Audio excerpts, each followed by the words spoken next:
put the pedal to the floor.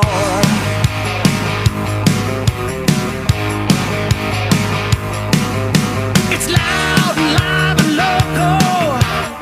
Oh, time for open mic.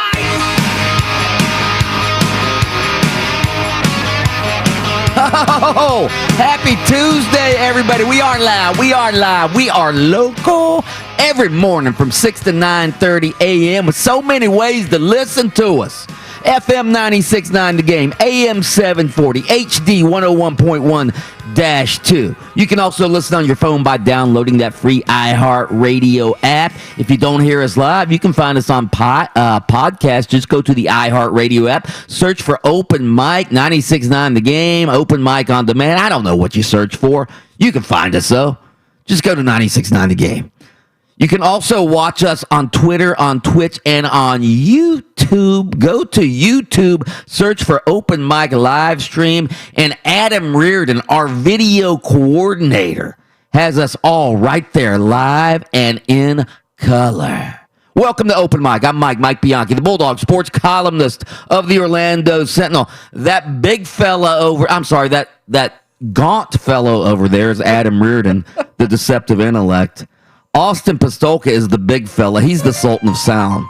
Yeah, that's right, Mike. I'm getting big, getting buff every single day. Munching on a protein bar as we speak, yeah. Mike. Protein bar is just another name for a candy bar, okay? That's what it is. What is it, like a chocolate chip, it is, peanut butter, oatmeal? I've got double chocolate brownie protein that's a candy bar. 21 grams of protein. You show me a candy bar that's got 21 grams of protein, brother. I flex on those candy bars. Oh, wow. All right, we want to hear from you guys throughout the course of the show. Why is that? Because we are the People's Show.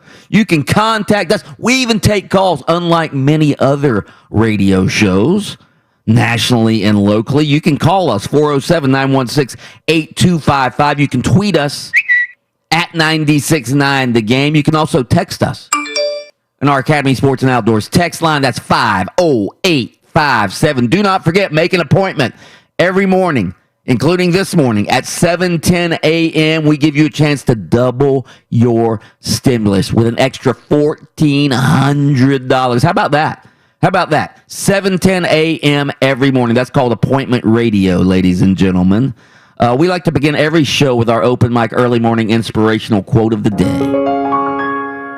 From the great Bruce Fierstein, and I quote, "The distance between insanity and genius is measured only by success," end quote.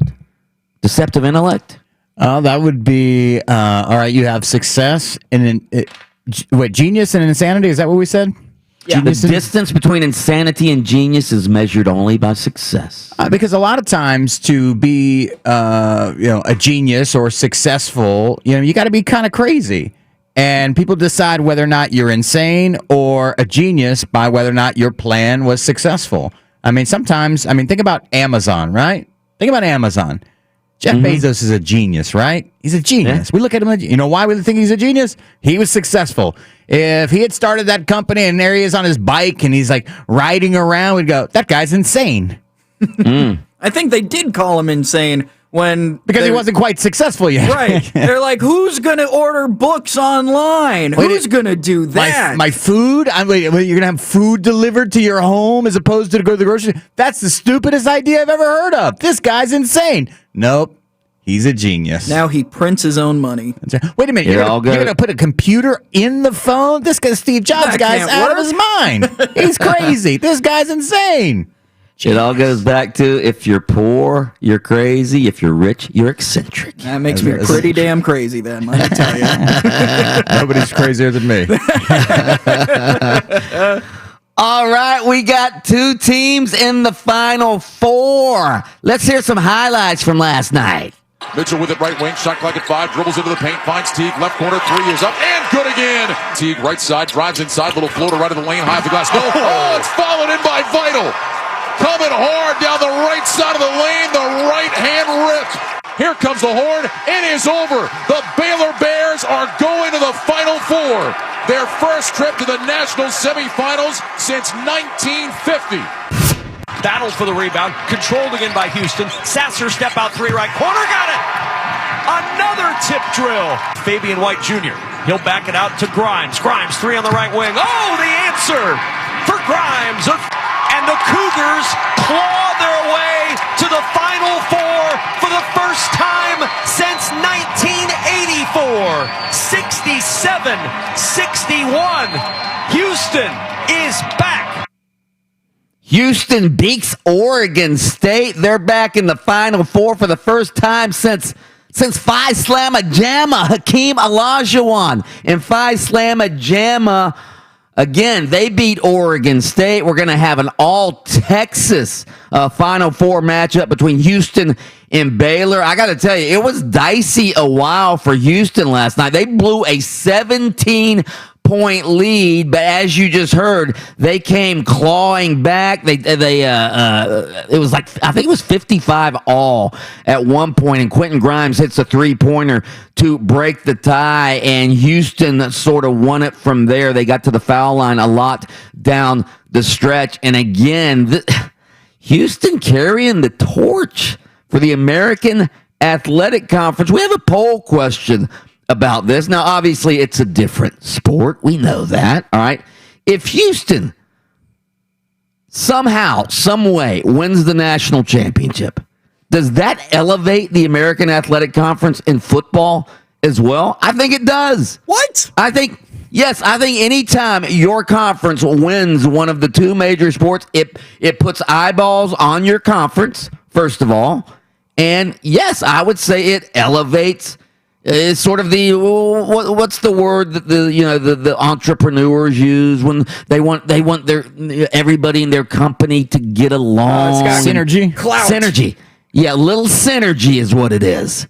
It's synergy for the American Athletic Conference. And again, I'm not saying Houston's going to win the national title, but they are a 2 seed. They're playing Baylor, which is the second overall seed. So Baylor is going to be favored in that game, but Houston is talented.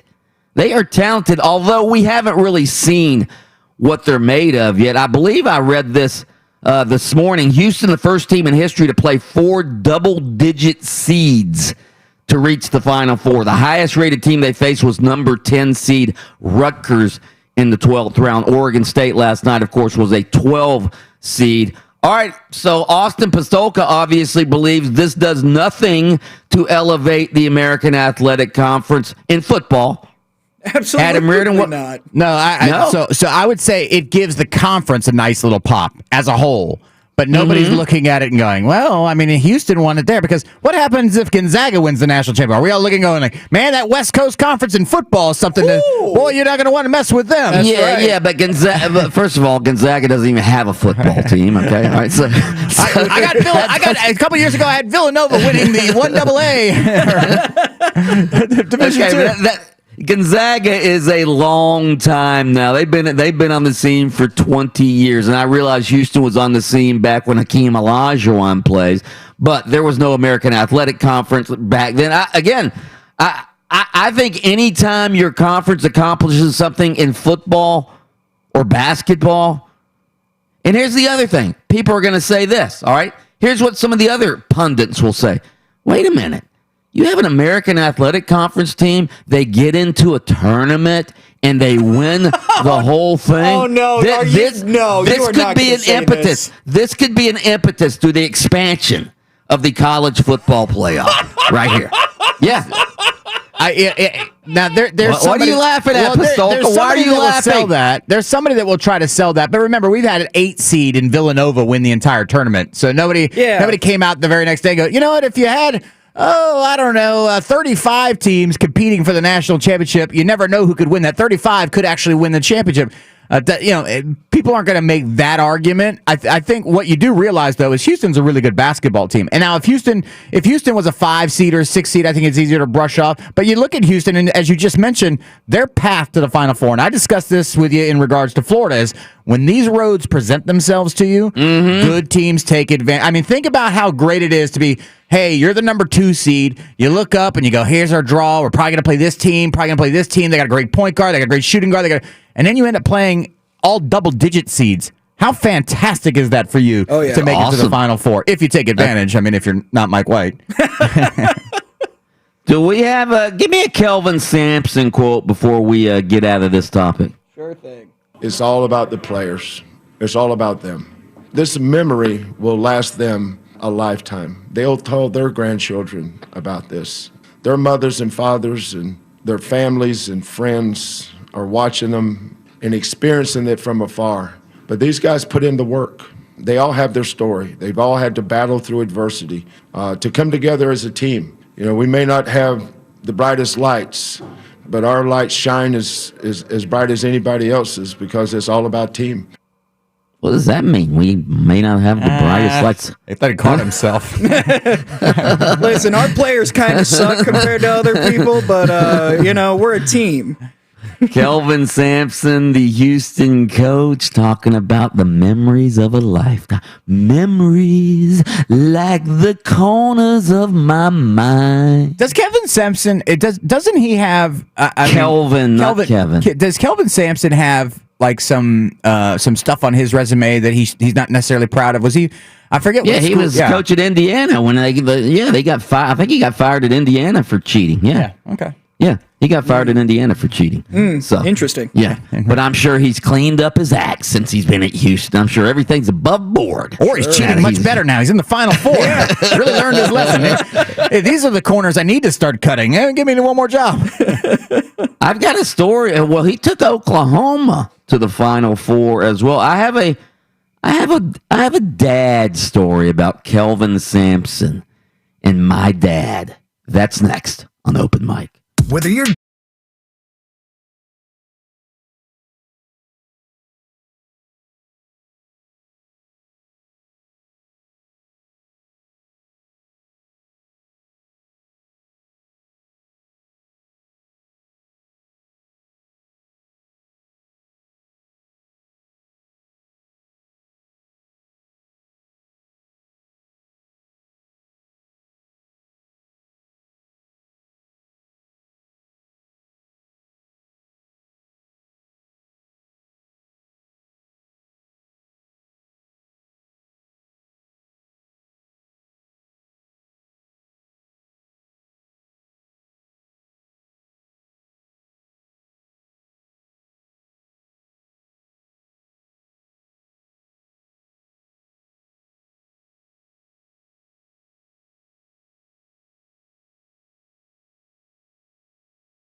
Kelvin Sampson, the coach of the University of Houston basketball team. Well, he used to be the coach at Oklahoma way back in the early 2000s, all right? You know how I'm always making fun of my dad being, he was a deadbeat dad. He left the family, left my mom with 7 kids and no child support. And Adam also grew up without a dad, so we sort of, joke sometimes about, growing up without a father and all of that. So, all right, so I'm going to set this up for you, all right? So the year is 2002, the Final Four. I'm out covering it. Oklahoma's in the Final Four, all right? I'm covering it for the Orlando Sentinel, and Kelvin Sampson's father is at the Final Four, all right? So let me just read you a little bit of the column I wrote, all right? Every time Kelvin Sampson talks about his father, there is a flood of respect within me and a trickle of regret, now more than ever. There were 51,000 fans at the Final Four. There were millions and millions of others watching on television. There were 48 of the best college basketball players in the world on display, and all I could think about was one man and his father. Let me tell you why. Ned Sampson, just a week after having emergency brain surgery, was in Atlanta on Saturday to watch his son Kelvin coach in the Final Four. Several hours earlier, my own father was back home, taking his final breath. The cancer finally finished him off. My dad died on Saturday. I just wish it were a Saturday. I wish I felt pain instead of a pang. I wish I'd known my father enough to miss him. And then I go in talking about Kelvin Sampson's dad and what his dad meant to him. I'm getting a little teary-eyed talking about that. Which so one? Anyway. Talking about Kelvin Sampson's dad or yours? Yeah, both. Oh, okay. Both. All right. Yeah. So, anyway. So, that was my story on Kelvin Sampson. His dad was an amazing story, by the way. I mean, his dad was one of these guys that, again, guys like me hear stories about dads that are there for everything. I mean, he was Ned Sampson. I don't even know if Ned Sampson is still alive, but he was always there for Kelvin Sampson. Kelvin Sampson just went on and on every weekend. His dad worked like 2 jobs, but every weekend he was there when Kelvin Sampson was playing little league sports, youth basketball, whatever. So anyway, it was an amazing story.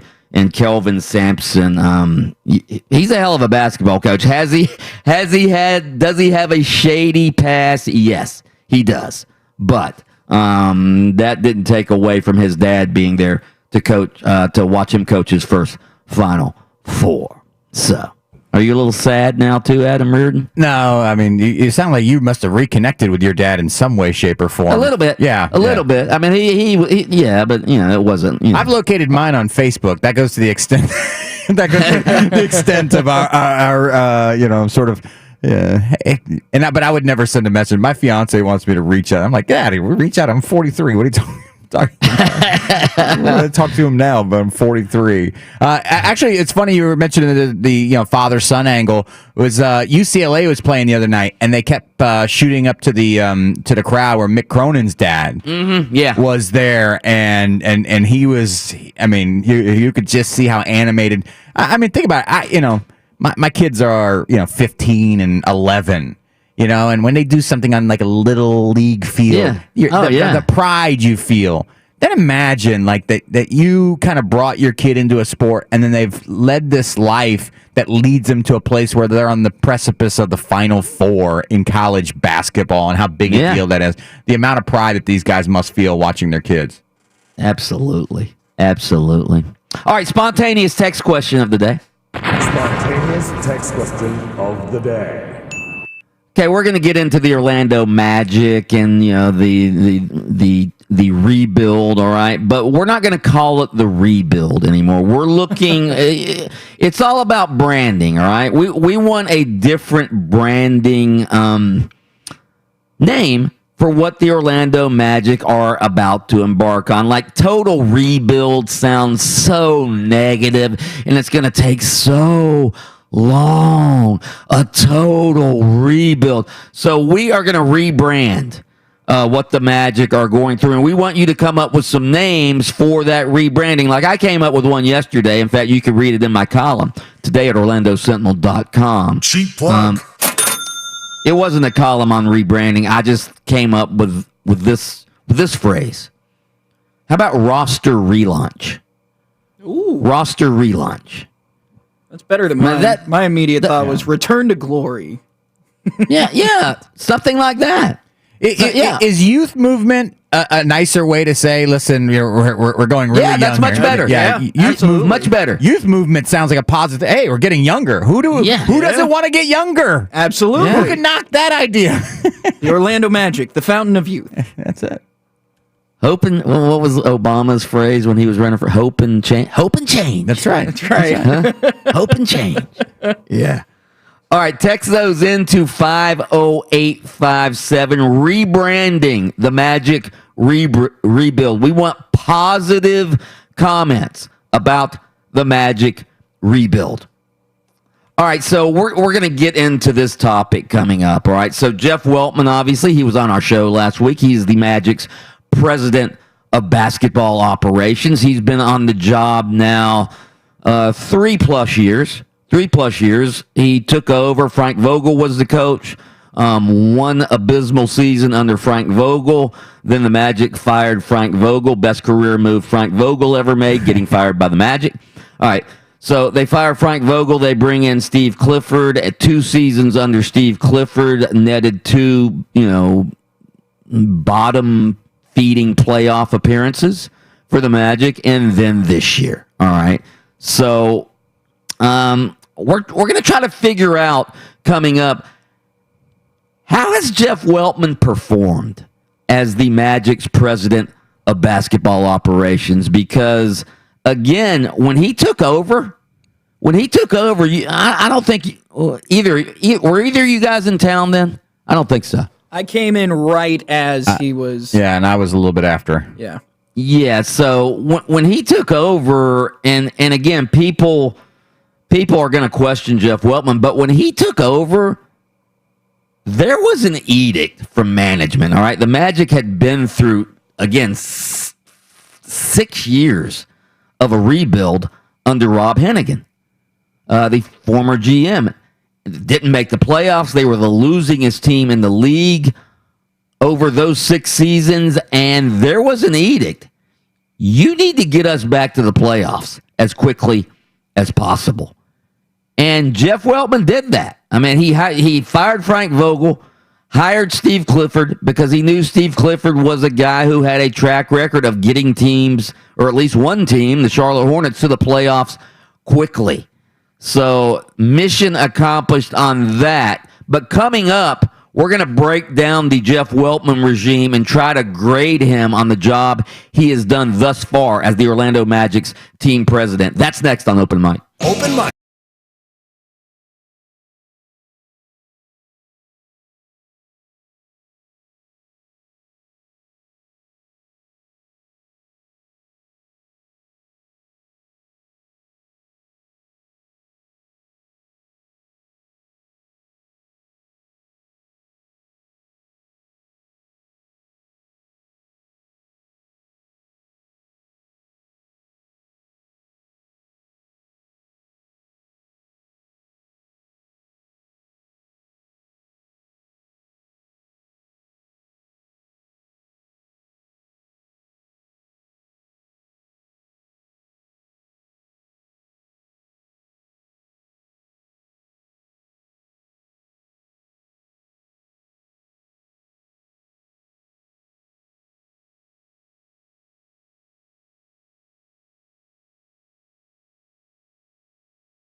Austin Pastolka and his retention level.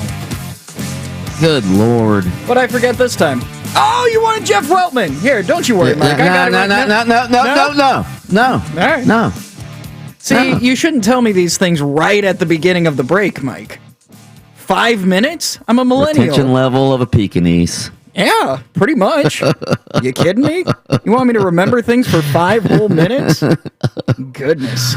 All right, get your dinger and your buzzer ready. We got some good. Oh, my dinger is texts. always ready. I know your dinger is always ready, but get your buzzer ready Okay. All right. as well. Okay. All right. So we are trying to come up with new names for the Magic Total Rebuild, more positive names, if you will.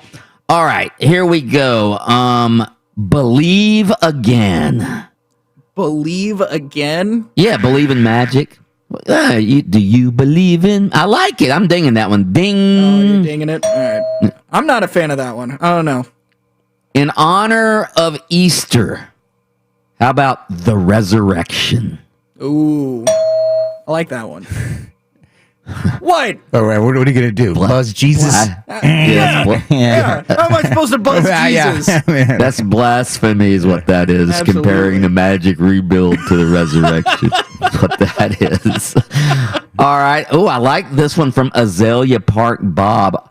Roster Renaissance. That's not bad. I like it. Magic, the reawakening.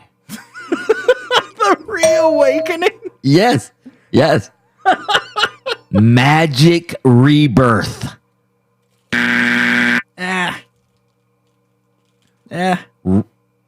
What about this one? This is a play on magic and magic magicians. Reappearing trick. Yeah. No? No. Yeah, like disappearing, reappearing trick. I get it. It's still not good. Okay, all right. We've had some really good ones. Operation Reset. Operation Reset. Yeah, why not? That one's fine. Jeff Weltman, making the Magic great again. There we go. Now we're talking.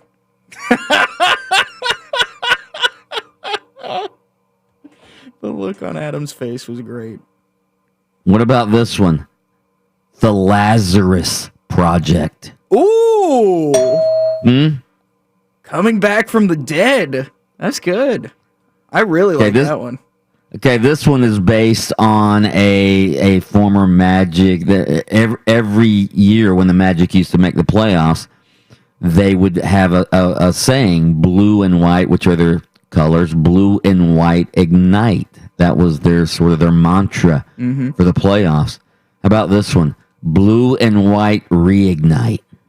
I see where you're coming from with that. I get it. I like that. Heart and Hustle 5.0. What does that even mean? It's like the fifth time we've tried this Heart and Hustle roster. Anyway.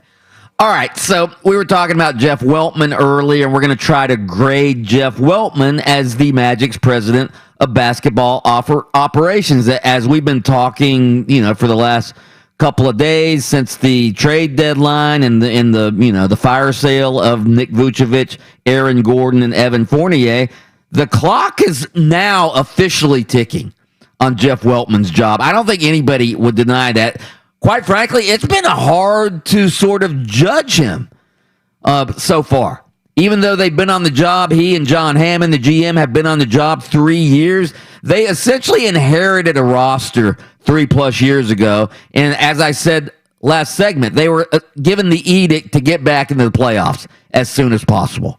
Mission accomplished, all right? They re-signed Vooch and re-signed Aaron Gordon, and they got back to the playoffs within 2 years, and they were in the playoffs for 2 consecutive years. This year probably would have been 3 consecutive years, if not for the injuries. So mission accomplished on getting the Magic back to the playoffs quickly. So that happened. But GMs and team presidents are judged by their draft picks. I don't think anybody would deny that. And Weltman's draft picks, at least thus far, I don't think you could say they panned out. Jonathan Isaac appeared to be on his way to being, maybe a star, but injuries have derailed his progress. Mo Bamba, would anybody disagree that Mo Bamba's been a major disappointment thus far? Yeah, I mean, I think definitely when you think about what you thought you were going to get out of him and kind of the return on that's not been. Yeah. What, 4 minutes a game? That's not what you wanted out of the number 4 pick or whatever he was, number 6? It says 6 pick, yeah. All right, we still have no idea about this year's first-round pick, Cole Anthony, because he's been injured for much of this season. And last year's first-round pick, Chuma Okeke, who spent his entire rookie season recovering from a torn ACL in college. He looks like just the last couple of games since he's been playing more. He looks like he could turn into something, but way too soon to tell. Way too soon to tell on Chuma Okeke. So, how would you grade Weltman's draft picks thus far? I'm not talking about the total grade. What do you give his draft picks so far? Just on the draft picks alone? Yeah, just on the draft D. I mean, you have to give him a D. Do you downgrade it because of Isaac's injury? That's not really his fault, but you are what your record says you are, right? Yeah, no, and I think he's unfortunate because Cole Anthony looked like he was going to be a pretty decent contributor for this team. He gets hurt. And so he's off the floor. So right now you're looking at that. To me, I was always, obviously for Weltman and company, drafting Chuma Okeke was a hey down the road type thing. I just couldn't wrap my brain around a team that was in that, like, we may make the playoffs, we may not make the playoffs. I would think that in the draft, you'd like to add somebody that could contribute to your team right away to maybe push you from that 8 seed or that 7 seed to a 6, 5, 4 or something like that. And they chose to go in another direction. So I guess he gets an incomplete on that one at this point. But see, that's exactly why I would give him a B or higher for his draft picks. B or higher? The reason There's why, only one thing higher than a B. B plus. The reason why is because all of his picks are major potential guys, and their potential hasn't been seen yet in their first 3 years. But I'm more on Adam's side here. I don't think you can give him a B on his draft picks because Mo Bamba, again, major disappointment, and Jonathan Isaac, for whatever reason, it doesn't. We're just talking about where they are. For whatever reason, Jonathan Isaac has been a disappointment thus far because of injuries. Yes, I understand. Not when he's on the court. No, I understand that. But he's rarely on the court. He's been injured for much of his time in Orlando, and we don't know how he's going to come back from a major knee injury. So I would say Jonathan Isaac, and again, not Jeff Weltman's fault, but he is Jeff Weltman's draft pick. So far, Jonathan Isaac's been a disappointment when you look at what they've gotten out of him. Yeah, so when you add all those things together, to me, D plus, maybe a C minus if you want to be kind about the injuries. Total grade. Yeah, on all the guys. I'm gonna be kinder because again, the edict when he took over was get to the playoffs as soon as possible, and he did that. So he gets an A for that. He gets an A for getting to the Magic to the playoffs as soon as possible. His draft picks, I'll be kind and give him a C minus. All right. So overall, I'm going to give Jeff Weltman, I'm going to give him a B minus / C thus far. Austin? Oh, it's a B across the board for me. Oh, see, I was talking about the draft picks. I would give him a C plus-ish because of making the playoffs. That's what your job was to do. And there are some guys, Okeke, if he develops, Cole Anthony, that we've yet. I mean, really, the only guy I look at right now and go, that wasn't a great selection at this moment is Mo Bamba. Mm-hmm. That's the only guy. Jonathan Isaac had the injuries. I mean, you drafted somebody who was injured. I'll never forget that. But making the playoffs was important, and I'll give him this credit that he was willing to make a move. Moves plural. Absolutely. Like he did to really put it all out there on the table and really put his reputation and his job on the line here over the next couple of years. He was able to build a playoff-worthy team with loose parts, essentially. Now he's actually looking for the parts that he wants. I trust in that. Trust in Weltman. That's and right. Jeff, in Welty we trust. How about that? That's for right.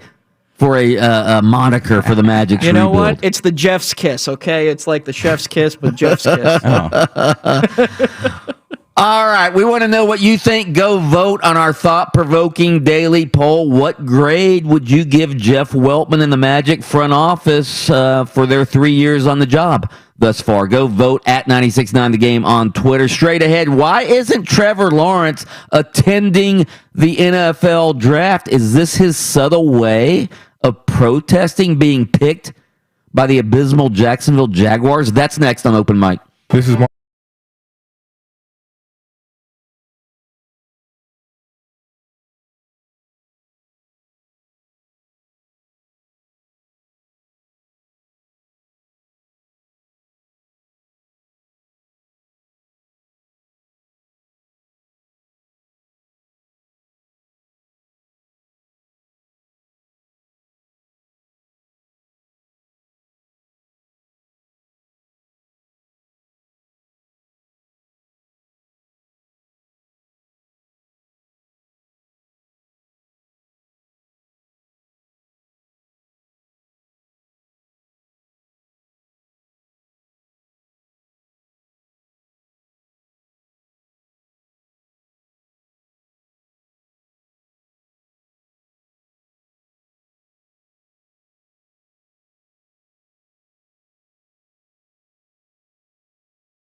They show.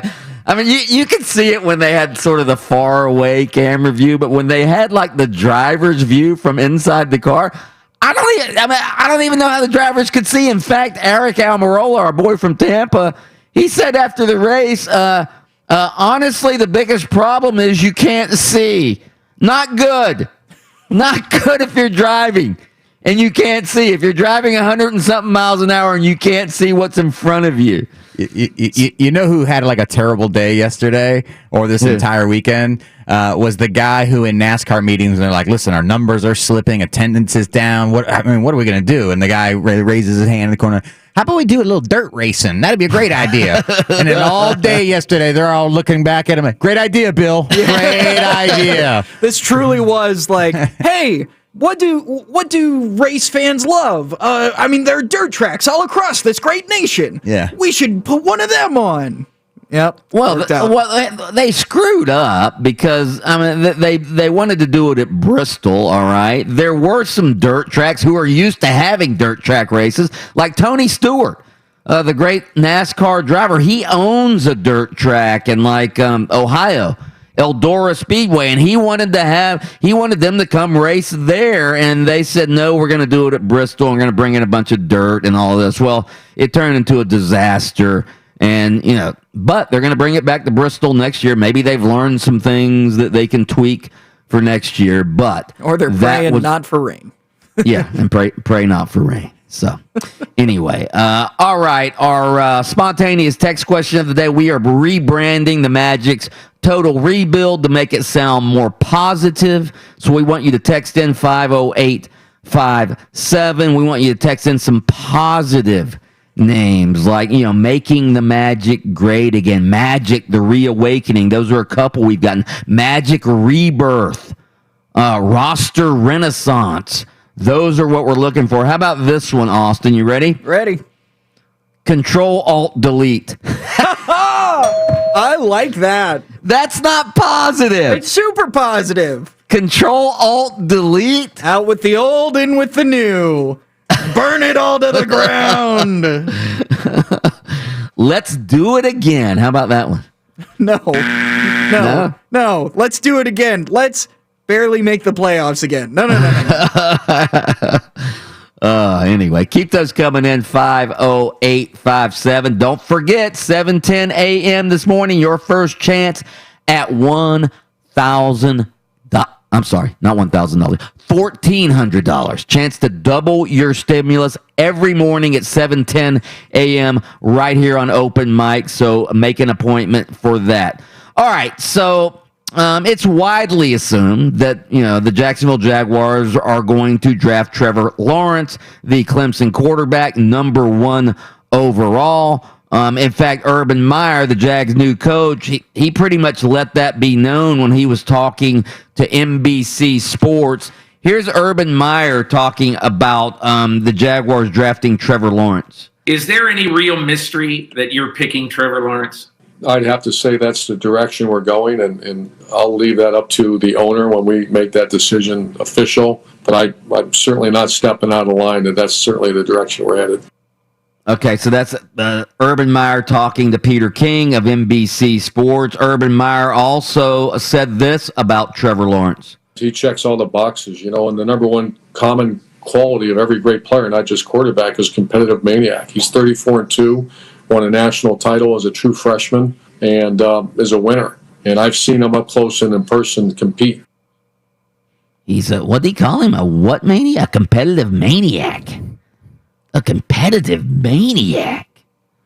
I remember when Tim Tebow was coming out of college, and everybody was talking about whether he could play quarterback in the NFL. And John Gruden, he wasn't with the Bucs then. He was announcing at the time, and he goes, Tim Tebow, he's 250 pounds of concrete cyanide, man. What does that even mean? 250 pounds of concrete cyanide. What does that even mean? I've never seen concrete nor cyanide throw a decent pass. So he was right. He nailed it. He was a competitive maniac, 250 pounds of concrete cyanide. Anyway, so Urban Meyer, what is this clip here? I haven't listened to this clip, but play the third Urban Meyer clip about 2 years from now. I'm not worried about 2 years from now. These players deserve our very best. We're going to go win this game. If we don't, guess what we're going to try to do next game? Win that game. You'll never. I don't want people to think like that around here. I don't want to hear, hey, we'll be fine in 2 years. You know, some of these players don't have 2 years. Oh, the anti-tank. Oh, yeah. There you go. I'm liking what I hear there, Urban Meyer. Yeah. We're not tanking for the future. He wants to win now. And if he doesn't win now, he'll probably quit in 2 years. Okay? Because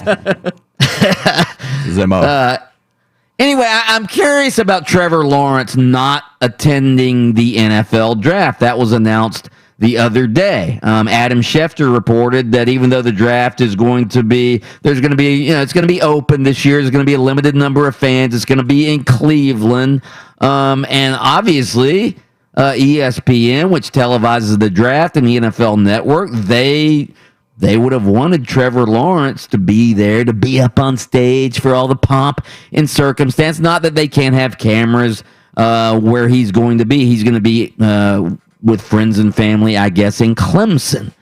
So he's going to stay in Clemson and enjoy the draft. Is there any... why do you think Trevor Lawrence is not attending the draft? Do you think it has to do with the pandemic? Do you think it has to do with he just wants to spend it with his family? Or do you think he's not happy about being drafted by the Jaguars? We all know the Jaguars' history with quarterbacks and drafting quarterbacks. Blaine Gabbert, Blake Bortles, way back when, Byron Leftwich. Do you think do you think Trevor Lawrence, deep down in his heart, wants to be drafted by the Jacksonville Jaguars? I mean, he's probably got 2 or 3 other teams that he would prefer to play on, but he recognizes they have the number 1 pick in the draft, and that's where he's going to go. I'll say I think it has something to do with the first 2 that you mentioned. With COVID and with the pandemic, probably not the amount of people he'd prefer to bring with him to celebrate that moment with. The NFL probably said, hey, you can pick 3 people you can take with you. And he's like, well, I got, mom, dad, grandma, my girlfriend or wife or whatever. And so with not having to choose, he says, all right, I'll just do it at home and you guys can set up cameras and see me here. Receive that phone call from Urban Meyer. Yeah, and it's not the first time that this has happened, even before COVID. I mean, Jameis Winston back in 2015, I think he spent the draft, even though he was going to be the number 1 overall pick, I think he spent it with his family in Alabama, if I'm not mistaken. Baker Mayfield, same thing in 2018. He wasn't at the draft. So, not the first time it happened. Joe Burrow, of course, didn't attend the draft last year because the draft was held remotely. All right, let's pause for station identification. WYGM Orlando, WJRR HD2 Cocoa Beach, FM 96.9 The Game, the home of Orlando City Soccer Club. What you reading there, honey? It's very exciting stuff, you see. It's the front page of the internet. Here we go with the front page of the internet this morning. We start off on YouTube's trending page, where actually what really should be the number 1 video on YouTube's trending page is Lil Nas X's music video, Montero, Call Me By Your Name. It's got over 32 million views since Friday, but it's not on the YouTube's trending page because it's come with a lot of controversy. Well, don't they like that? Why wouldn't YouTube like that? Because... Is this about his shoes? It is about his shoes, and it's about the visuals that are in his music video, which some are calling satanic. A lot of people don't like the sexual innuendos that have come in with it. So oddly enough, one of the top videos on YouTube's trending page is the meaning and official lyrics of Lil Nas X's song Montero. By Genius. So they actually dive deep into the meaning of the song and all that sort of stuff. Boy, they've turned on the Old Town Road guy. Well, when you're no longer just having a good time with Billy Ray Cyrus and you start having an agenda, get out of here. We don't want to. I think it's funny. Imagine what trouble YouTube would have had being around in the 1980s with those rock and roll bands. Satanic versus? Oh, my gosh, shut it down. 80s, what about the 70s? Black Sabbath and Ozzy Osbourne. Oh, even the name Black Sabbath. We can't go with that. No. Get it off. My kids are going to watch. Make sure your kids don't watch. Yeah, absolutely. Your job. Yeah. Happy birthday today to the person whose heart will go on. It's Celine Dion. Ooh. How old is Celine Dion today? Oh, man. I'm going to go 50. I was thinking 55. 52 years old today with Celine Dion. Also, big news coming out of the Suez Canal. The giant ship has finally been freed.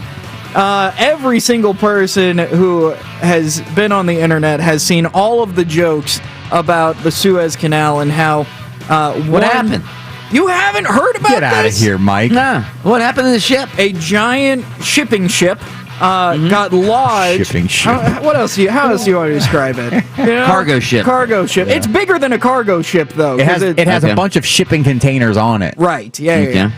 So it got wedged in the Suez Canal, stopping global trade effectively, and ships actually got rerouted around Africa instead of cutting through this Suez Canal.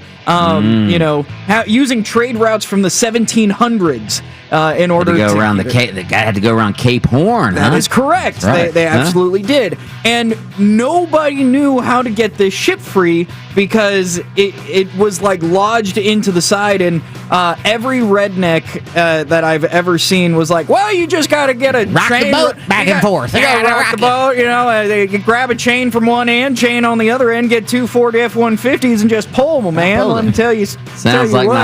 Sounds like my fat buddy who went spelunking one time and got wedged in like a cave. He was like trying to crawl through this little tunnel. No way. I actually had a friend. I had a friend who was about 6'3", 260 pounds, and he used to dive into caves like that. And I used to say, I said, dude, you're crazy. I mean, like, I've done some dumb things in my life, but you're too big to be get wedged in underwater. Because eventually that tank on your back runs out. Absolutely. No way. No, thank you.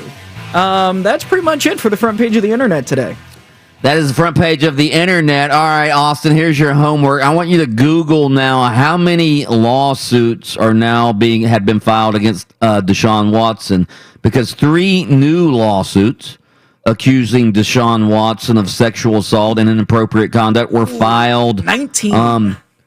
19 now? That's correct. 19 lawsuits. Okay, so these 3 were filed Sunday night, including one that claims that Deshaun Watson, the Houston Texans quarterback, is deleting Instagram messages and contacting the women who formerly provided him massages in an attempt to settle these cases. All right, so, and again, this is according to the plaintiff lawyers, all right? This is one side of the story. We always have to preface it with that. But if this is true and Deshaun Watson is deleting Instagram messages and trying to settle these cases, he's obviously worried, all right? If this is true. All 3 of the new lawsuits accuse Deshaun Watson of sexually assaulting women during massage sessions by purposely touching them with his you-know-what. All right?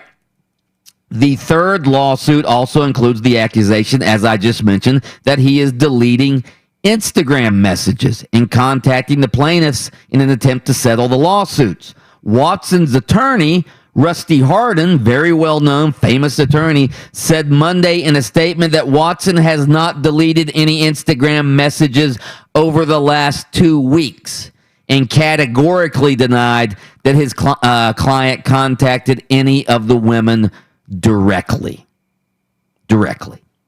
Quote, like a lot of people, Deshaun regularly deletes past Instagram messages. That said, he has not deleted any messages since March 15th, the day before the first lawsuit was filed.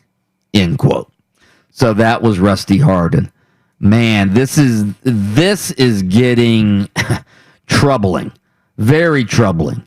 especially if you're the what is the here's my question about this. All right, let's just say these lawsuits are settled. All right, and there are no and a lot of times we've seen this when civil cases are settled, the plaintiffs don't discuss the settlement, and so you're not really sure what happened. What does the NFL do with Deshaun Watson? What do they do with Deshaun Watson? Because the NFL, in the past, the NFL hasn't had to have a jury verdict, or they don't have to have the judicial process complete its course before they decide to penalize a player. I believe Ezekiel Elliott comes to mind. Yeah, Ezekiel Elliott a couple years ago, wasn't he suspended for a number of games, even though there was no criminal verdict in his case? Yeah, he had a couple of issues that, including where he put his hands on a security guard at a rave concert or something like that. He had a few. Also, different things. There was something with a woman as well, I believe. But again, my memory's a little bit foggy on that. Sorry about that, Mike. Remember, maybe it was a couple of weeks ago when we first brought this up and we were discussing it, and you said, would you deal for Deshaun Watson? And I said yes. Hell no. And I said yes because I said at the end of the day, I think you need to change that stance. Well, but you're asking right now, if these things get settled and they go away, what does the NFL do? You know what the NFL does? They suspend him for 6 games. And then you've dealt for one of the 5 best quarterbacks in the league. He's going to have to sit 6 games. All this stuff will be in the rearview mirror, and he'll be yours for the next 5 years. I don't know that the NFL would just suspend Deshaun Watson for 6 games on this. I think they would conduct their own investigation.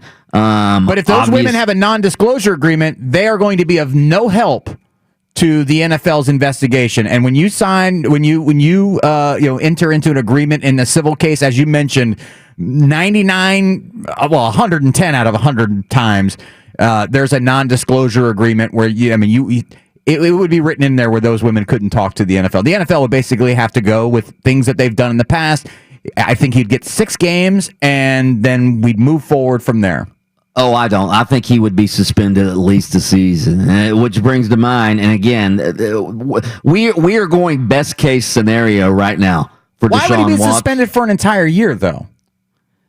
Because these are this isn't like putting your hands on a security guard. And again, the NFL is going to go to Deshaun Watson. Here's what they're going to do. They're going to do the same thing they did during Deflategate. They're going to want to see the text messages. They're going to want to see the cell phone and the Instagram messages and all of that. And if the NFL is also going to say, Deshaun, why were you getting all of these different massages from all of these different women? And again, Deshaun Watson may give them his explanation, but the NFL is going to make its decision based on what they think, not what they know or not what they can prove. Based on what they think. And again, I would not roll the dice on trading for this guy when first of all, he's probably not going to play for at least a portion of next season.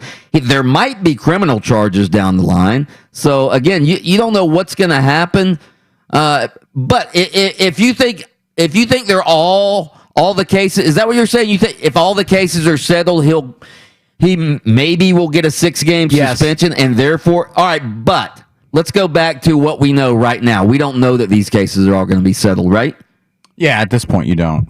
Would you still trade for him?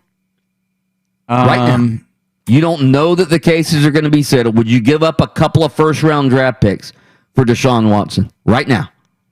That's what I'm asking you right now. There could be criminal charges, could be civil settlements that become public, all of that. Or they could be settled out of court and nobody knows what exactly happened. Yeah, I mean, I guess with right now, the volatility right now, you're not really knowing the direction it's heading, and each week we see more piled on top of it. Probably not today, but I wouldn't trash the phone number of the Houston Texans as in to say I would never call them back at some point in the very near future. Yeah, I wouldn't trade for him at all. I would just steer clear of this. If I'm an NFL team, I don't. And again, innocent until proven guilty. I realize all of that, but there's a lot of smoke here. And if I'm an NFL team, I'm steering clear of all of these sexual assault and sexual misconduct charges. I don't want those on my team if I'm trying to put together a football team. You know, my opinion. The only one that could probably do it and get away with it is probably the New England Patriots. They're already thought of as the bad guys, so why not add another one in the eyes of the fans? Yeah, then you could have the owner Robert Kraft with his with his pad, and I don't think that's gonna happen. Welcome to Massage City, the New England Patriots. Good Lord, yeah. All right around the corner, we're going to have a little sound off, all right? And we're going to hear from all the top newsmakers in the world of sports. But right now, do not go anywhere. We have your chance to double your stimulus. Your chance to win.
That is the sound off music, which means Austin Pastolka, the Sultan of Sound, has compiled a tasty little array of sound bites for us. What do we have, Austin? Sound off. I want to say this to all of you. I don't think my words will matter, but after the games today and tomorrow, there's 4 teams left, I think, on the men's side and the women's side. They need to dump the COVID testing.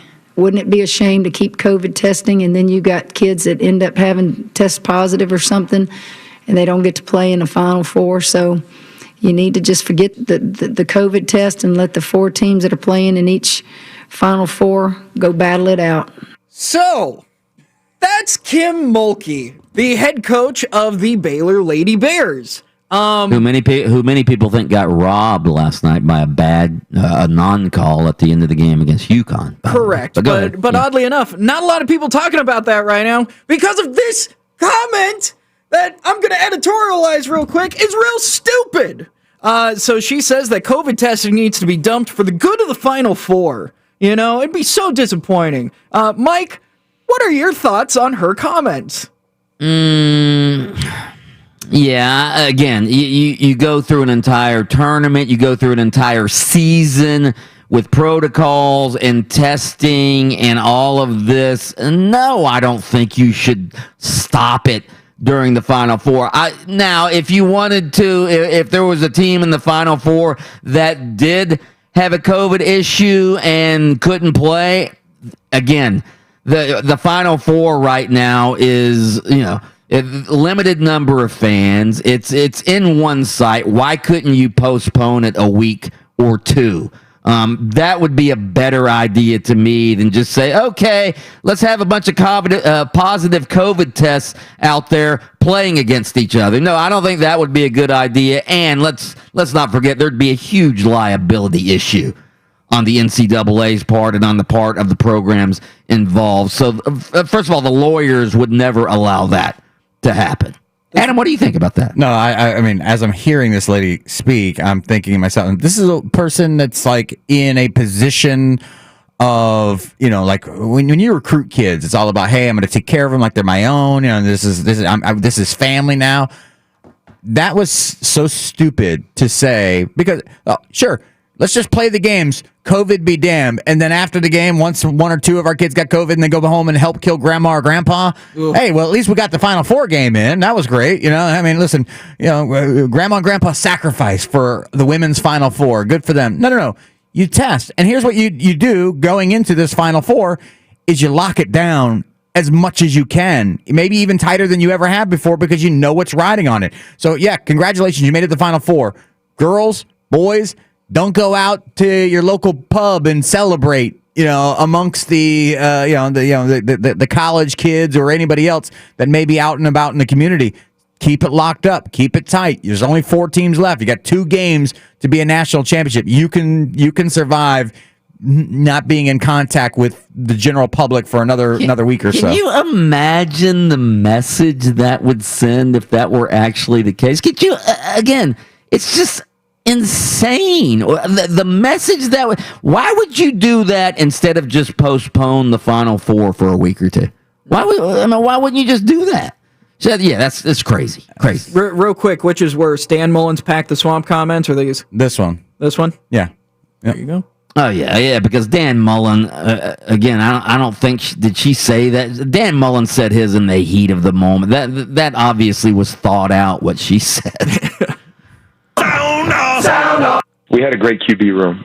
Man, we had a lot of fun together. I always took it as a great responsibility to help young guys, help the guys that were in our room. I know that some guys maybe take a different approach. Maybe they look at it as this is the guy who's coming in trying to take my job, and so I'm not going to extend any help or advice or guidance. I took a very different approach because I knew how many veteran quarterbacks, as I was coming up, helped me and mentored me. So that's Drew Brees talking about his relationship with Jameis Winston. Remember last week it was Jameis Winston who was... I love Drew Brees. I love Drew Brees. He doesn't know how much it means to me.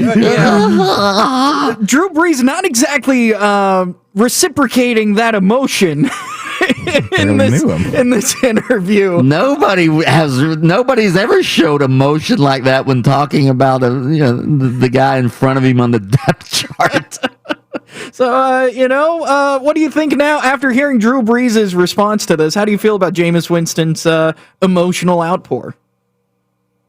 Either one. Oh, I'm sorry. Adam. It would be Adam's turn. You're up. Okay, well, so, I will say this, that what he brings up there is basically saying, listen, I kind of took the guy underneath my wing. I was, kind of taught him the playbook. He's a guy who came in. He goes, other guys in the league aren't like that. We know that. Brett Favre didn't help Aaron Rodgers. Nope. Aaron Rodgers ain't helping. Who's the guy that they just drafted this past year? Ben Roethlisberger told the team that Mason Rudolph needs to get into the playbook himself. You know what I mean? There are quarterbacks in this league that don't help the guy underneath them because they feel like that's the guy that's going to take their job. In fairness, though, Drew Brees probably knew he was retiring after this season, so that's I don't know how much time different. Ben Roethlisberger thinks he's got left, but I mean, for all that organization's done for him, the least he could do is start to groom the next guy to be ready to take over when he's left, when he's gone. Yeah, if you're in Ben Roethlisberger's class, you should do it. You're right. Yeah. Sound off. I don't know what to tell you. We traded for James Harden. We gave up some really good young players and draft picks, tons of them. We got two guys in the buyout market that are big names and had great careers and are still able to contribute. It's not like we did anything, illegal. So I don't know what we're supposed to do. Steve Nash, the head coach of the Brooklyn Nets, saying, we didn't do anything illegal to create this super team, so why are you mad at us? After Brooklyn has added two more huge pieces to their already all-star roster.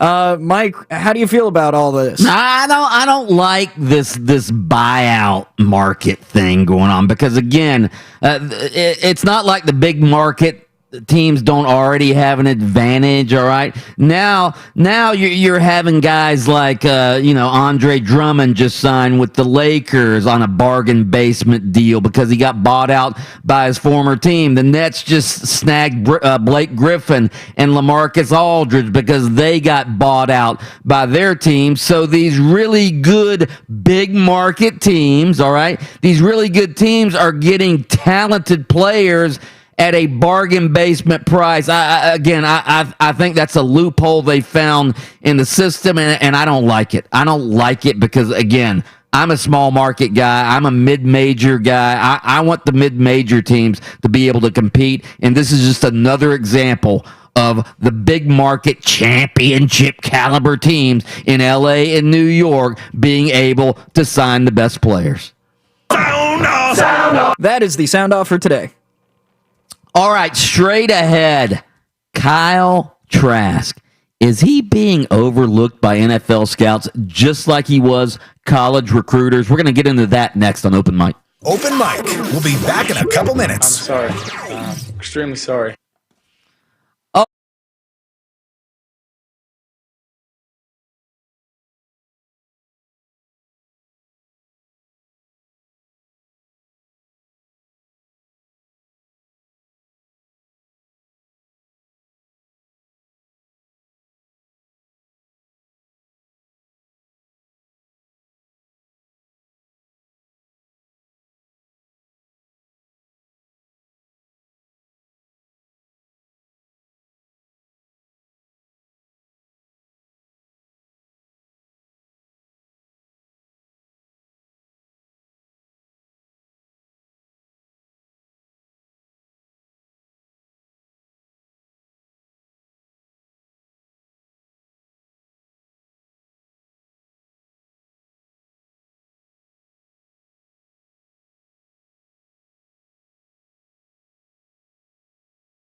Obviously, the NFL draft is approaching.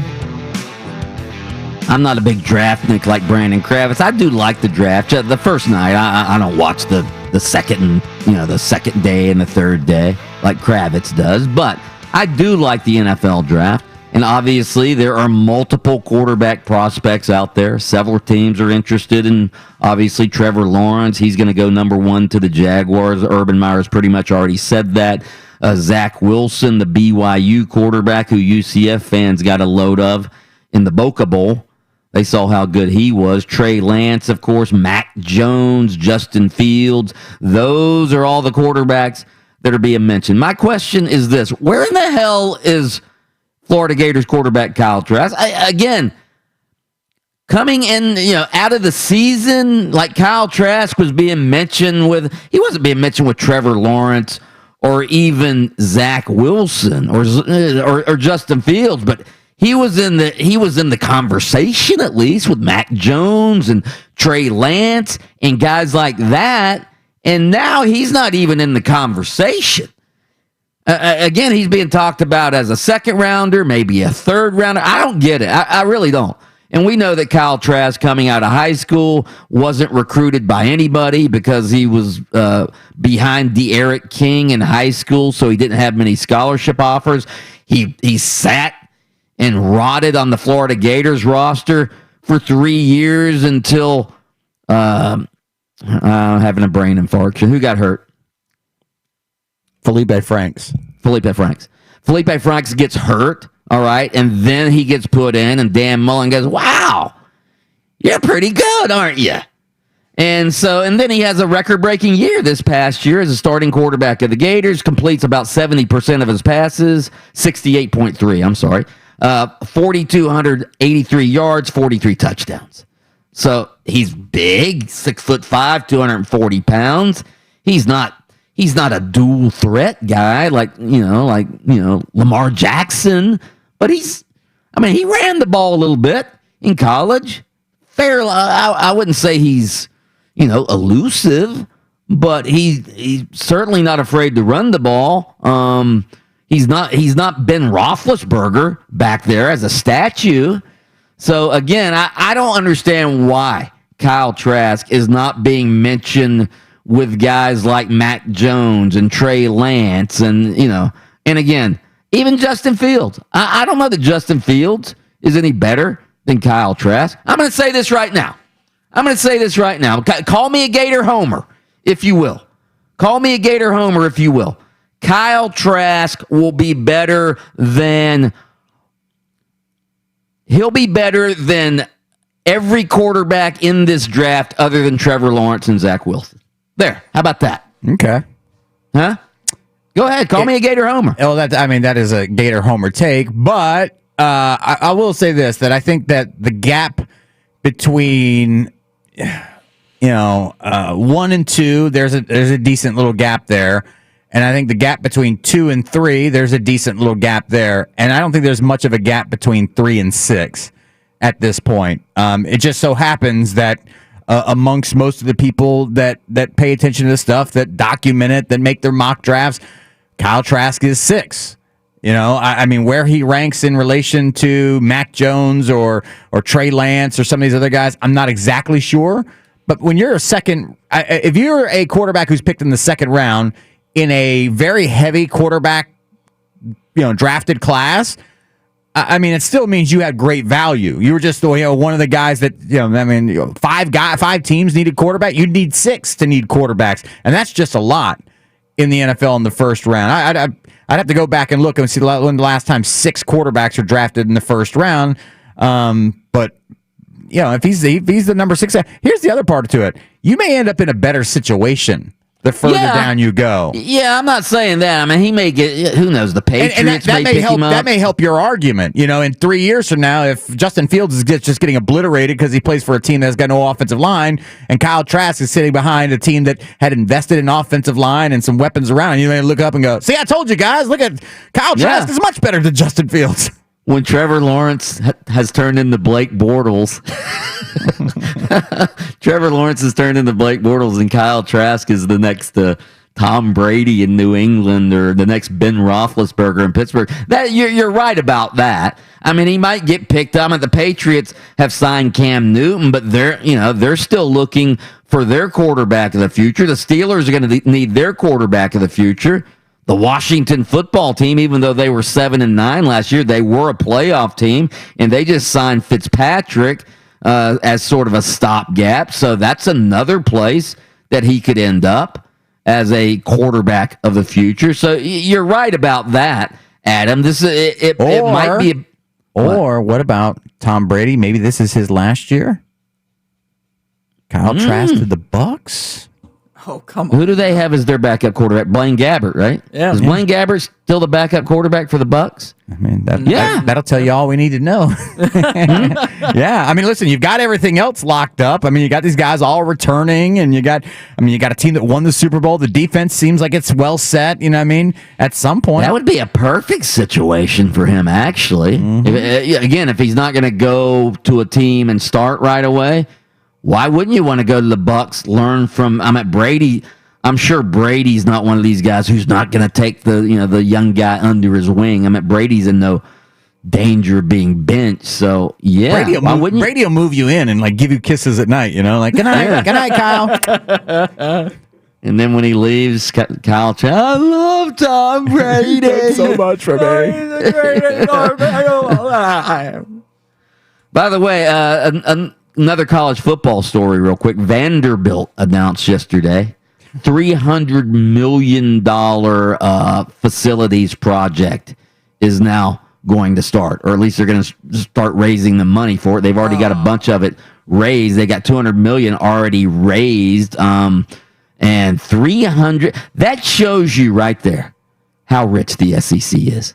All right, that Vanderbilt, a bottom feeder forever in the SEC. Here's $300 million we're going to spend on facilities. All right, this is where facilities is in college sports. All right, so I'm reading this story. All right, Vanderbilt opened an indoor practice facility for football in November 2013. That was 8 years ago. November 2013, which also is used by other sports. All right, so that was 8 years ago. They opened an indoor practice facility for football. So elsewhere in this story, the first investment will be for football. Football will get upgraded meeting rooms, offices, training room, an expanded locker room, and a full-length indoor practice field adjacent to the outdoor practice fields. All right, so they're building another indoor practice facility, even though they already have one. Why? They want it a little bit closer to the football complex, so if it's raining, the players don't have to run to the facility through the rain. Closer. It's closer. The good news about all this is that but you're spending all this money for what? So you can be closer? You've already got one. I'm sure, and maybe it'll come out in another press release that Vanderbilt is all these facilities, the indoor training facility, the student academic support center, all these things are going to have the names of the people that help create this money for Vanderbilt. So it'll be the Nick Saban practice facility, the Steve Spurrier student union. It'll be the Vince Dooley, Ed Orgeron cafeteria. That's right, Ed Orgeron cafeteria. That's right, cookies. Serve some cookies for the Cookie Monster. Make no mistake about it. That's where that money's coming from. Oh, no question. No question. We have Dave. I'm sorry, go ahead. We have Dave, line one. Dave, what do you got? Morning, guys. Hey, Dave. Mike, I think you inadvertently hit it right on the nose with Kyle Trask and where he belongs in this draft. The Patriots, who don't need a quarterback today, but it fits perfectly with this Belichick mentality. The parallels with Tom Brady are on point. Not the elite arm strength, so he's being overlooked by teams wanting to make a splash. But his mindset is right. He knows if he makes the right decisions, that he can get wins. He doesn't need to push for notoriety. It's a perfect fit. If he goes to one of these grown-up Super Bowl winning franchises, this is where he will become the quarterback, outside the top two. But yes, he will be the best in class. But I would say the caveat is he has to go to a Patriots for a buck, like a team that it doesn't need him this year to win. There you have it. Appreciate the call, Dave. Appreciate the support, Dave. Backing my theory. Actually, backing Adam's theory. I think he should be drafted higher. I think he should be drafted middle of the first round, is what I think. All right, we're going to have Adam Shadoff, Fox 35 sports anchor. He's going to join us coming up. Also, 8:15, it's the magic word with our magic insider, Jake Chapman. A lot to talk to him about. All right, we're going to tackle all the hot topics on the blast coming your way next on Open Mic.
to put the pedal to the floor.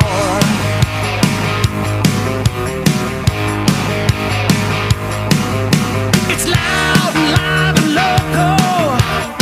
Oh, time for open mic.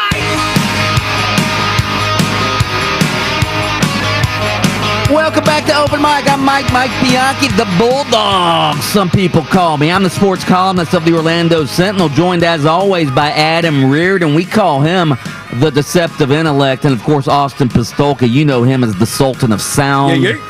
Together we are Open Mic, the troika of sports talk radio excellence in the megalopolis we call home right here in Central Florida.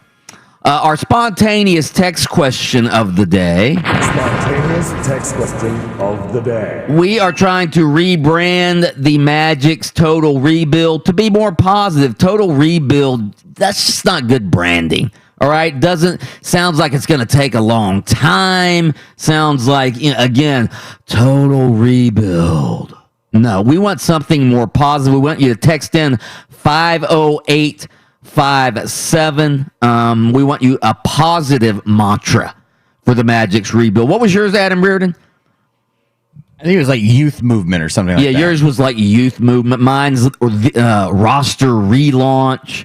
I think the best one we have so far is what about this one? What was roster renaissance?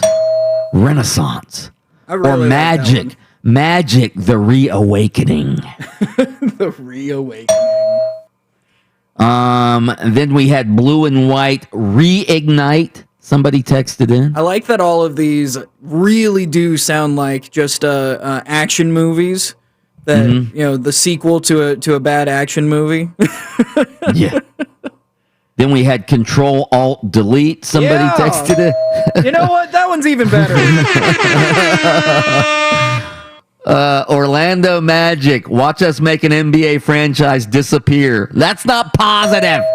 Oh. No. Oh, wait, right. Yeah, I'm supposed to buzz that one. Whoops. We're looking for positive. We're looking for like this one, Orlando Magic New Beginnings. New Beginnings. Yeah. Yeah. What about this one? Where was it? I just saw it. Orlando Magic's Rabbit Run. What does that mean? Because a rabbit, you pull a rabbit out of the hat. It's a play on magician genre. The Orlando Magic. Hey, we've got some more draft picks.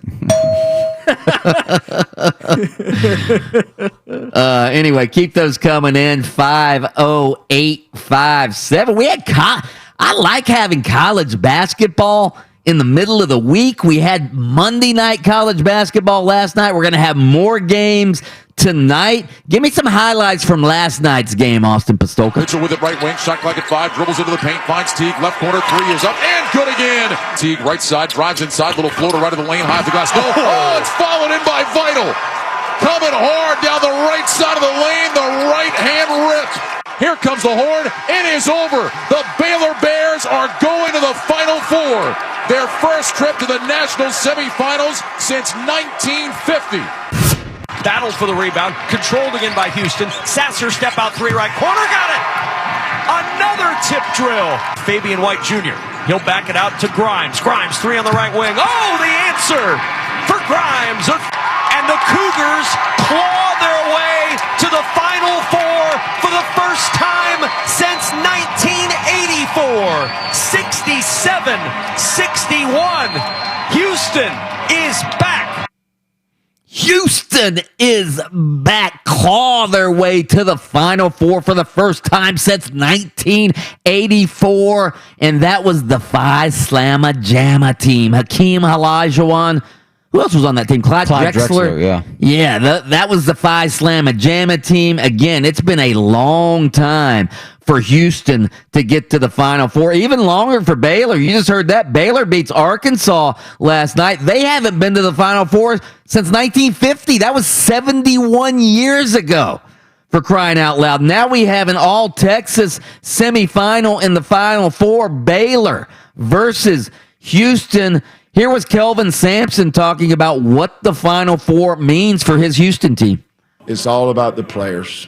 It's all about them. This memory will last them a lifetime. They'll tell their grandchildren about this. Their mothers and fathers and their families and friends are watching them and experiencing it from afar. But these guys put in the work. They all have their story. They've all had to battle through adversity to come together as a team. You know, we may not have the brightest lights, but our lights shine as bright as anybody else's because it's all about team. The brightest lights? Houston has some pretty bright lights. I think Houston's isn't it like the fourth biggest city in America behind LA, New York, and Chicago? I think they have some bright lights in Houston. Is that what he was talking about? The skyline? We may not have the brightest lights, or maybe he's talking about their conference, the American Athletic Conference. Obviously, a little bit off of the radar. What is he talking about there? The brightest lights. I wasn't sure exactly what to say. Maybe he doesn't have the biggest names of like players. We're not Duke. We're not Kentucky. We're not North Carolina. We're just the name brand. Yeah, we don't have the name brand. Yeah, I mean, we're a long way off from Phi Slamma Jamma. As a matter of fact, I was hoping you'd ask Austin earlier in the show, like, if you said Phi Slamma Jamma, would you know who? Oh, he would have no idea. No. He would have no idea. Okay. Not a clue. Not any idea. I'm going to ask you a question. Who was the coach of Phi Slamma Jamma? No, I was going to say Lefty Drizel. But all right, I'll play the game with you. All right, I'll play the game. Okay. If another name for a person, a boy. Hey, you're a good dude, lad. You're a bad mamma jamma. You're a good. Ooh, man, I'm not very good at the game. You're way better at the other side of the game. I'm trying to think of another clue. Guy. Yeah. Guy. There you go. That's it? Guy what? Guy. All right, this guy teamed with Dean Martin in a comedy duo back in the 50s and 60s. Guy Lewis. Hello, Jerry Lewis. Hello, nice lady. Nice. Nailed it. Guy Lewis, yeah. What would be another clue for Guy? Not a girl, playing the game. Not a girl, but a boy, I would say. Yeah. Yeah. And not a boy, but a... That's a tough one. Yeah. Anyway. All right, let's pause for station identification. WYGM Orlando, WJRR HD2 Cocoa Beach, FM 96.9 The Game, the home of Orlando City Soccer Club. Quiet on the set. Can we please have quiet on the set? It's TV time on Open Mic. Boy, that escalated quickly. Let's hear from Fox 35's own Adam Shadoff. Adam Shadoff, one of the elite broadcast journalists in all of Florida. He hosts the Fox 35 Sports Zone. What is that noise? I'm in the car. With your windows Are you on your Bluetooth? Are you on your Bluetooth? Yeah, you want me? Yeah, let me take it off. Sorry. Yeah, take the Bluetooth on. He's like on top of the car, like Teen Wolf or something. Have you been strapped to the roof of the car? Is that what it is? I'm just driving. Calm down. Is it better? This is a lot better. Yes, that's much better. As I was saying, or at least maybe I should correct myself. I was saying you're one of the premier sports broadcasters in all of the state of Florida. He hosts the Fox 35 Sports Zone every weeknight about 11:30. Sundays about 10:30, I believe. Is your colleague leaving, Evan Fitzgerald? Well, I guess you're going to make me say that. Yes, Evan is leaving. Well, I think he announced it on Brandon Kravitz's show last week, so it's not a. Well, then I guess I didn't want to, steal his thunder, but he is leaving, and I got to say this about Evan. Evan is the best co-anchor / co-worker that I've ever had in my career. Why? And why? Say why? Yeah. Oh, his work ethic is really good. He's super easy to get along to. He's helpful. and we had very similar ideas about the way that we should be doing sports and the stories that mattered. And I'm going to really miss Evan. This is a real big loss for our station and for me. I feel bad for him that he's leaving, and I feel bad for myself that I'm losing him. Wow, you sound like Jameis Winston talking about Drew Brees. I love Evan Fitzgerald.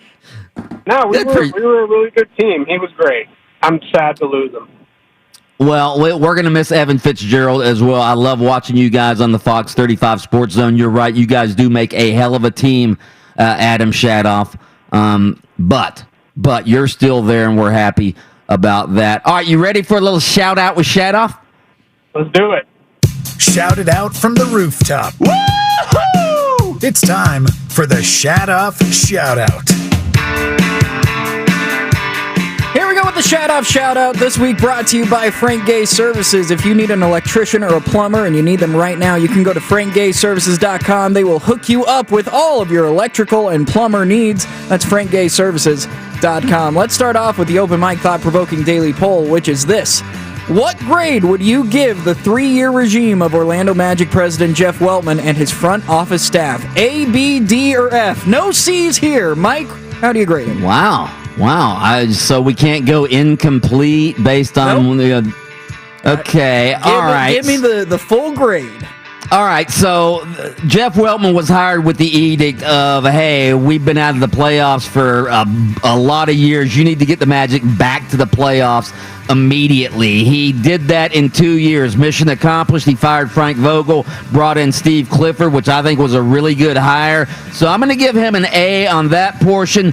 Draft picks, Mo Bamba, so far has been a major disappointment. Jonathan Isaac, not his fault, but has been injured for a majority of his career in Orlando, so you can't give him an A on that draft pick. Cole Anthony, Chuma Okeke, the jury is still out on them. I'm going to give Jeff Weltman I'm going to give him a B to a B minus thus far. Yeah, I agree with you. I would give him an incomplete also, but you have to give him a B considering that, they were hired to get back to the playoffs. He's already done that twice. The draft picks, I think, have been good. J.I. was on track to be awesome before he hurt himself twice. Markelle Fultz, picking up him, that very clearly worked out.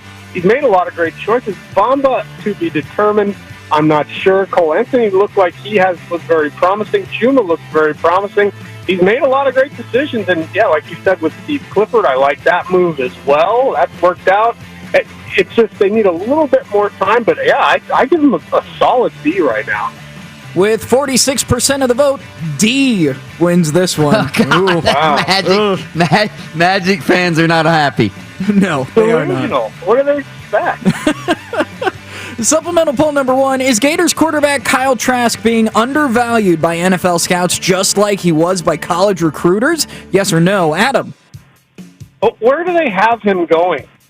Second round, about the 6th quarterback taken. Well, so the answer is yes or under. What is not to like about Trask? I guess they might not like his arm strength, and maybe he's not like super mobile. But other than that, the guy is super accurate. He was a winner, a real winner. He was terrific. I mean, he had a couple of good weapons, obviously a lot of good weapons in Florida, but he used them really well. He was a leader and a winner. He's super accurate. He's got to be one of the most accurate guys of all the top draft picks. He's big. He's reliable. Kyle Trask to me is should be like 3rd or 4th guy taken out of the quarterbacks.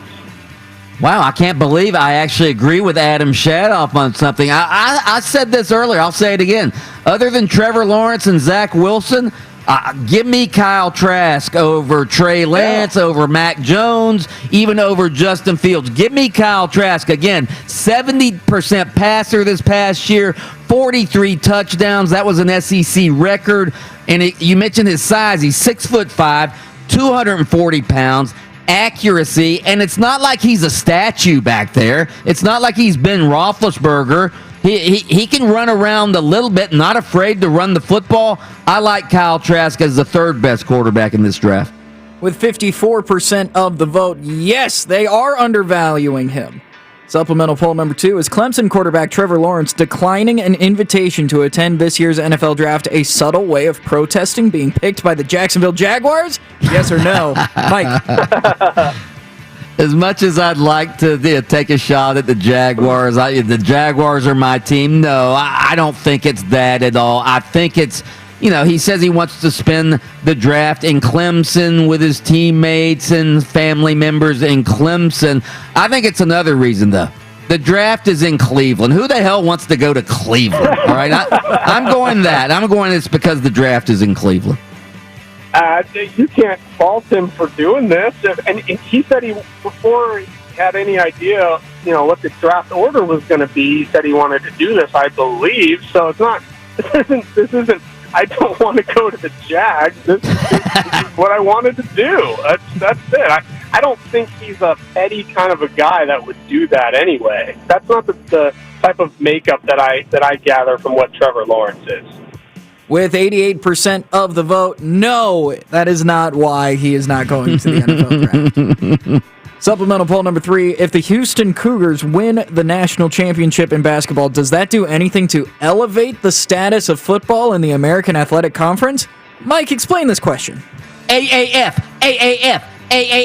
I'm sorry, that's the Alliance of American Football. What? AAC that's the there, buddy. AAC. American Athletic Conference. Absolutely, this elevates. When you win a national championship, doesn't matter the sport. If it's football or basketball, you win a national championship, that elevates your league. And if they're the basketball national champions, guess what? You know what all the national media is going to say? They're going to go, wait a minute. This league can win the basketball national championship. Maybe we need to expand the playoffs so we can get this league into the football playoff as well. Absolutely. AAC, baby. Let's go, Houston Cougars. So, Bianchi, when Duke wins the national championship in basketball, they say, yes, that's ACC football right there, huh? That's different. You know it. You know that's different. One has nothing to do that with is apples and oranges, my friend. If Houston won the NCAA championship, they're not going to say, well, you know what? Now we should really look at that league to get them a legit chance to get in the college football playoff. There is zero correlation there. If you want to be oblivious to the fact, you go right ahead. Oblivious to the fact. 72% of the vote says no, or a little editorial spin. Hell no, it doesn't. What the hell were you thinking? Supplemental poll. It's hard to come up with 5 polls a day, okay? The truth comes out. Supplemental poll number 4. Will Vanderbilt spending $300 million to improve its football and basketball facilities make the Commodores more competitive in the SEC? Yes or no? Adam. So I saw this story. This is yesterday, I think it came out, right? And I immediately thought to myself, yeah, $300 million that's a nice chunk of change. They're going to improve their facilities and all that. Now, what are they going to do about academic restrictions to get these recruits in there? Because Vanderbilt is one of the toughest schools in the country as far as getting athletes in with grades and test scores and all that. Unless they do something to loosen those restrictions, it's going to be very difficult to get a lot of premier athletes in there. Yeah, I totally agree with Adam on this one. Believe me, Vanderbilt's problem isn't its facilities, although they do have some of the worst facilities in the SEC. I mean, to me, this just shows how much money the SEC has, that Vanderbilt is able to spend $300 million. They just built a football indoor facility 8 years ago. They have so much money in the SEC. Vanderbilt's building a new football indoor facility in this next round of expansion. So I guess one indoor facility isn't enough for the Vanderbilt Commodores. I'm sorry, Commodores. 66% of the vote says no, this will not make them more competitive. And finally, the open mic Would You Rather poll. Would you rather live in a very nice suburban house or live in a very nice apartment in the heart of downtown? Here's the caveat: you may pick the city or suburbs you live in, so no question of, is this New York or is this Orlando? You get to choose. Mike.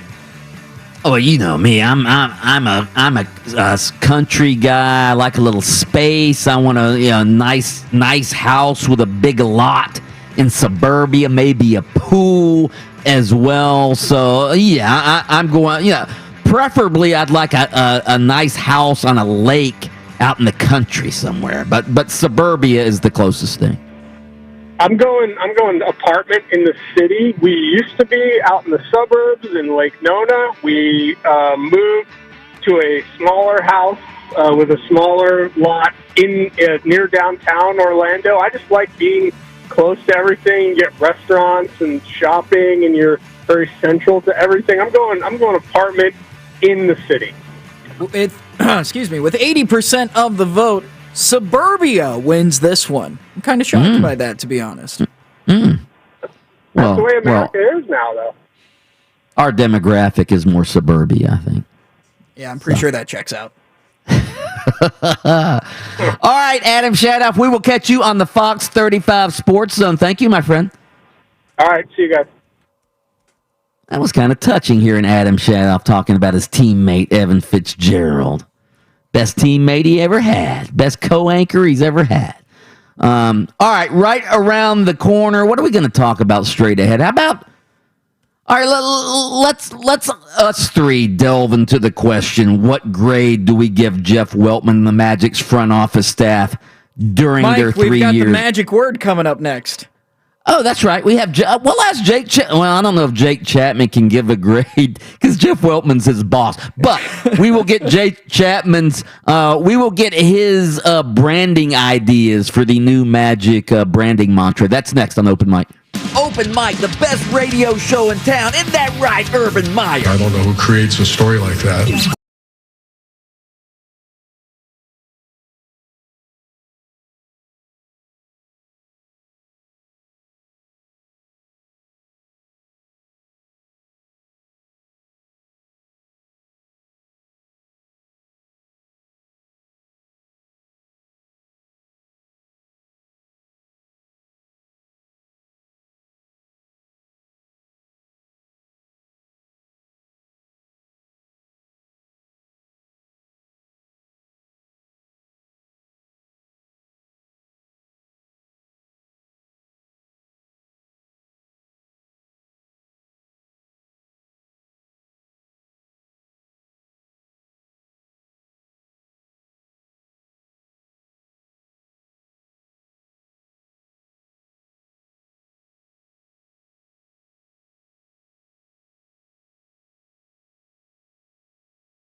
misty-eyed every time. Jake Chapman, did you get misty-eyed watching that video? I did a little bit. I got a little misty-eyed on Wednesday night after the Phoenix game when we had Evan Fournier on, and he answered a question similarly, and that was before the trades even happened. And it's hard, Mike, and it's really difficult with a guy like Vooch because he got to that level as a franchise player and as an all-star, and he sort of did it in front of our very eyes. And then if you go back to the history of big men through the organization and some of the pain that fans have felt, to have a guy who wanted to be here and for him to move on anyways is very difficult. And also, I'll say this, if you contrast it with some of the messaging you've heard from other players who have left over the last few days, and I won't name anybody specifically, that makes it even more difficult. So it was tough. It was tough watching Vooch, and it made me temporarily a Bulls fan, even though I think they lost by like 15 points that night. We were talking about this when Vooch got traded. A lot of times we look at athletes as sort of commodities out there to entertain us. We forget sometimes that these guys make connections in the community. They grow up here. Like Vooch said, I went from a boy to a man here. They have families who make connections as well. It's not always just as easy as picking up and leaving, is it? No, absolutely not. You talk about raising kids and schools and school districts, and look, he's got to be in Chicago in 24 hours, and so the family is going to. This is all of a sudden, especially in COVID times, this is going to be a pretty drastic change of his lifestyle, and it has to happen immediately. And then, of course, the kids will come, the family will come, and you'll work everything out, and he'll be fine. And I think it's a little bit, of course, there's a whole lot of money that sort of eases that transition, but I do think we just think of it as transactional and they're commodities, and I think we expect one level of loyalty, and then we don't sort of give it back, right? Like we want them to re-sign because the organization has done so much for us, but then we don't expect the organization to have that level of loyalty. So. I don't know. It's one of those tricky things that is very unique to being a professional athlete, and sometimes I think we should probably be a little bit more sensitive to that. Jake, we've also been debating. Brandon Kravitz seems to think, hey, the rebuild or whatever you want to call it, we're actually trying to give it a more positive branding today. I think what was the winning branding name today? Was it Roster Renaissance? Yeah, I think Roster Renaissance might be our top one right now, or the youth movement. Yeah, well, how long should this roster renaissance take to take effect? Gosh, I don't know about roster renaissance. Can I throw? Jeff Wellman used pivot. I kind of like pivot because then you have the basketball tie-in, and then you're talking about keeping 1 foot planted. So I kind of like that. Okay, all right. The pivot. What about roster resurrection? No. Yeah, I don't know. Gosh, it just seems like it's very, very wordy. There's a whole lot of syllables there. Okay. How long should it take, Mike? It's probably a 2 to 4 year sort of, I think, all-in sort of plan. I mean, look, I think the way you have to think about it is this. I know it's very easy to forget, but Markelle Fultz and Jonathan Isaac are probably the two cornerstones of what you have in place right now. So you're hoping those guys come back last year, and you start to add around them. And then you're hoping by the time those guys hit what would be, close to the beginning or the first sort of few years of their primes, you're building in the right direction. So, you don't want to put a timeline on it. You have no idea exactly how it's going to look. But I don't think it's something where you can say, okay, next year we're going to stink, and then the year after we're a playoff team. And I don't think it's something where you can say, 4 years from now, we're definitely going to be a championship contending team. The bottom line is you moved off your veteran players because you knew that the ceiling wasn't there. And so I think what you want to see is, next year you're still sort of adding and you're building and you see what it looks like. And then the year after, year 2 of the roster renaissance or whatever, at the very least you have a sense of of your direction, where you're headed, what you need to add, who's going to be part of it, who isn't going to be part of it, and then you go from there.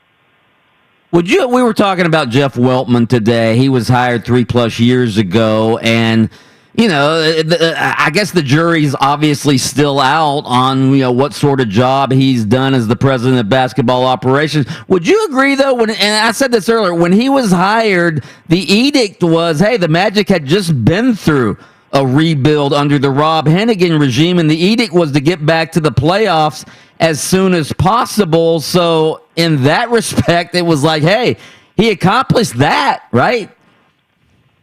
Well, and I would agree somewhat. Like, I'm not sure edict is the right word, but I do think that, and Jeff talked about this, I think the idea was, especially for players like Vooch and Aaron and Evan, we have to sustain some level of success.